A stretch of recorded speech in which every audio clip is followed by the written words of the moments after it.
Sederet pejabat terjerat kasus korupsi. Cara pidana kasus korupsi. Praktik politik uang kian marak. Menyambangi gedung KPK untuk membahas penanganan kasus korupsi. Money politik atau politik uang. Dalam kasus dugaan suap, DPR bebas dari korupsi belum juga terwujud.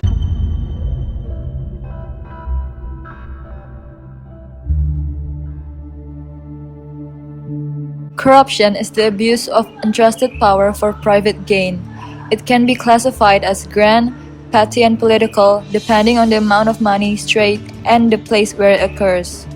The problem of political corruption in Indonesia continues to become headlines almost every day in dozens of media, causing a lot of heated debates and discussions. The main reason that is often mentioned in these corruption cases is the small salary that officials get, which encourage them to look for additional income. However, this reason is deemed invalid because despite their wealth, they are still corrupt. This shows that the practice of corruption and bribery in Indonesia does not depend on financial factors, but rather on the character of each individual who participates in corruption, one of which is greed for property and power. According to researchers, Indonesia, the world's third largest democracy, has some of the worst money politics in Southeast Asia.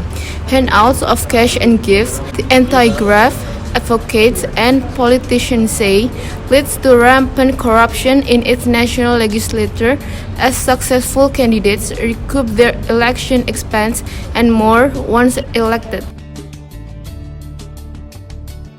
Envelopes, usually stuffed with cash ranging from 20,000 to 100,000 rupiahs, are commonly doled out to voters. These are small amounts, but in the long run, 6-month campaign, they can accumulate to large quantities. Earlier in March, Indonesia's Corruption Eradication Commission, or as to be said, KPK, seized 6 storage chests in a concealed basement owned by Wibowo a parliamentarian seeking re-election from the Golkar party, another party in Widodo's ruling coalition. The chests contained 400,000 envelopes, each believed to contain 20,000 rupiah, a total of 8 billion rupiah, or over $566,000 US. This is only one of millions of cases that had occurred in Indonesia. Due to the minimal education that Indonesians receive in terms of the democratic system and citizenship in Indonesia, during campaigns, political parties easily bribe many of them as they often offer a convincing sum of money to sway their voices. This problem created a mindset among the people that a good government is the one that can give them money. Thus, the people of Indonesia become more apathetic and less vocal for their political view. With the loss of critical voices, there's no way the people can implement the true democracy of Pancasila in Indonesia.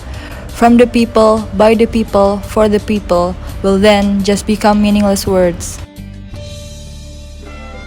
By establishing law enforcement, we can rebuild a better democratic system in Indonesia's government, which are free of corruption and bribery. We can also generalize the economy of Indonesia so that people's voices can be bought. And by upgrading or increasing the civic and Pancasila education, people can understand thoroughly the religious values, knowing that it is an illegal act and it violates the first, fourth, and fifth principles of Pancasila.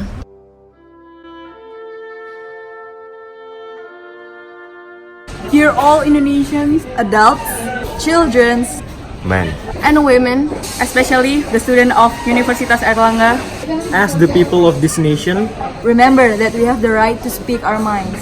never let this opportunity be taken for granted, only because of some amount of money that is not equal to the price of a rightful democracy of Pancasila. Never silence your voice, for your voice decides the fate of this country. Indonesia should be better!